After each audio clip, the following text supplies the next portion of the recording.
ಮೇ ತಿಂಗಳು 2018ರಲ್ಲಿ ರಾಜ್ಯದಲ್ಲಿ ಕರ್ನಾಟಕದ ಮುಖ್ಯಮಂತ್ರಿಗಳು ಎಷ್ಟು ಜನ ಅಂತ ನಾವು ಕೇಳಿದಾಗ 3 ಸಿಎಂಗಳು ಅಂತ ಹೇಳಬಹುದು ಅಂತ ಒಂದು ಉತ್ತರ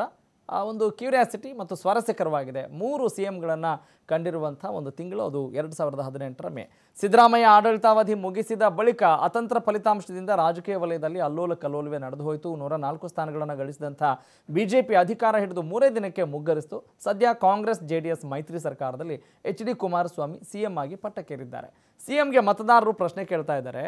ರಾಜ್ಯದ ಜನರ ಪ್ರಶ್ನೆ ಏನು ನೋಡೋಣ ಬನ್ನಿ ನಮ್ಮ ಉತ್ತರ ಕರ್ನಾಟಕದ ಜೀವನಾಡಿ ಆಗಿರ್ತಕ್ಕಂಥ ಕಳಸಾ ಬಂಡೂರಿ ಸಮಸ್ಯೆ ಮಹದಾಯಿ ಸಮಸ್ಯೆ ಮಹತ್ವದ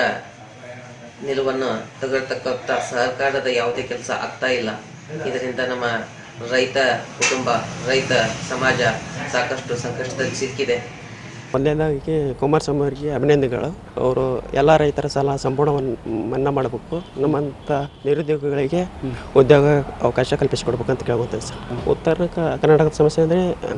ಮಹದಾಯಿ ಸಮಸ್ಯೆಯನ್ನು ಬಗೆಹರಿಸ್ಬೇಕಂತ ಕೇಳ್ಕೊತೇನೆ ಸರ್ ಇವತ್ತು ಏನು ನೆನೆಗುದಿಗೆ ಬಿದ್ದಿರುವಂತಹ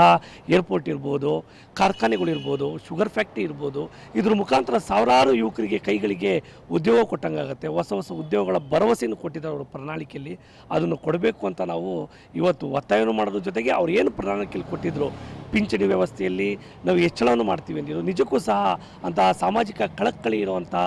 ಮುಖ್ಯಮಂತ್ರಿ ಅಂತ ಹೇಳ್ಕೊಂಡೆ ನಾವು ನಂಬಿದ್ದೀವಿ ಅವರು ಚಂದಾಗಿ ಸರ್ಕಾರ ನಡೆಸ್ಕೊಂಡು ಹೋಗಲಿ